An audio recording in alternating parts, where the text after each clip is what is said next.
Hello everyone, welcome back to the channel. Professor Steve here, back with another episode. Kind of late today. It was my oldest son's 21st birthday, so we kind of celebrated a little bit today. Had our first adult drink together, which is kind of weird when you know, kind of never had a drink with your son before. So it was a little interesting to share our first drink. We had a margarita together. It was a fun time though, and happy birthday to my son Ethan. Dad loves you always. But yeah, we got a lot going on. Thanksgiving's around the corner. We have guys competing at a grappling tournament December 2nd. So we have a lot of stuff going on. But aside from that, let's get into some watch stuff. So this next watch is one of my favorites. It's been in my collection for a while now. I never traded this and I never sold it and or bought it back. So it's in the keeper pile. It is my Bulova daydate DeVille, I think. Is it a DeVille or Seville? I don't know. People can correct me. This doesn't have the cool tuning fork on the dial like some of the other ones that I've seen. But regardless, it is one of my favorite watches. It is powered by a ETA 2824-2. It is, I think, 38 millimeters. It was serviced about a year or two ago. Maybe like 2 years ago it was serviced. The crown came out undone from the stem. I posted on a couple groups if anybody knew someone that could replace the stem or the crown or whatever. I sent it out to a gentleman. It took me almost a year to get this back.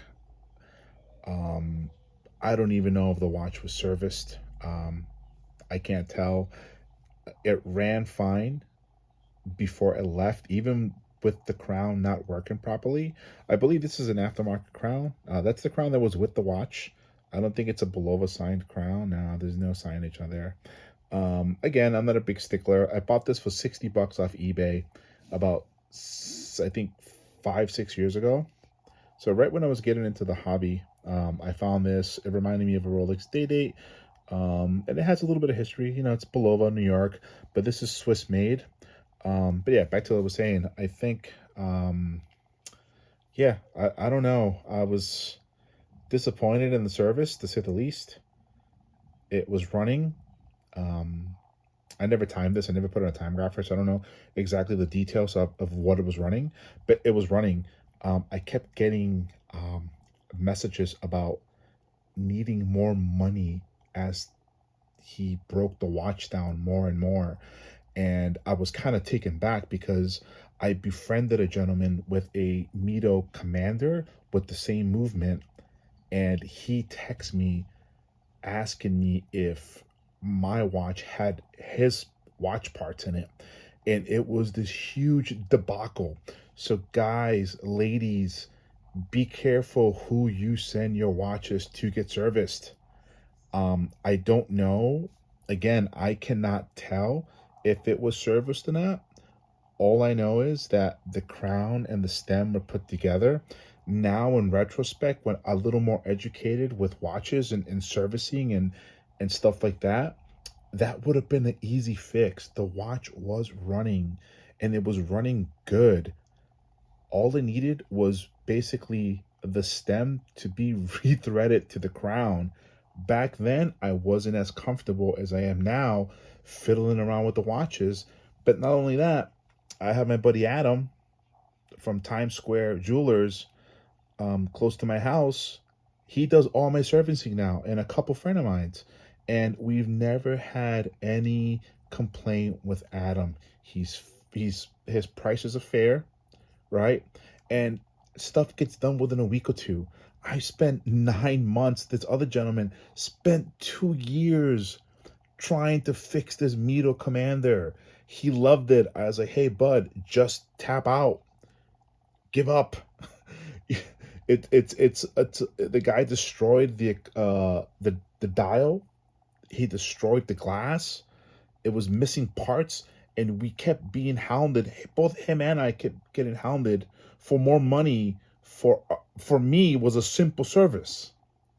So just be careful, guys, on what you guys do with your, or where you take your watches to get serviced. Not what you do, where you get your watches to get serviced. Okay. Luckily, I got this back. It's running okay. It's running a little fast. I might send it to Adam to get regulated. Um, but aside from that, I mean, this is one of my favorite watches. It is one of my favorite dress watches. This kind of goes with everything. It's a strap monster too. The two-tone, that dial too is beautiful. That gold color just catches the eye. Every time I'm somewhere, people look right at my wrist. I got it on this aftermarket Omega style at the point clasp with a little strap. But yeah, this is my Bulova daydate. It's one of my favorite watches. Um, Guys, November is supposed to be Men's Mental Health Month. So just remember, guys, my information's out there. Anybody ever needs to speak to someone, if you're on the edge about stuff, if you just need someone to speak to, to vent to, please look us up, rcbjjri.com. All my contact info's there. Let's take care of each other, guys. Let's kill the stigma of men always have to be tough and can't express themselves. That is killing men these days. There's so much pressure on us to do what we're supposed to do. No one ever takes a second to ask us how we are doing.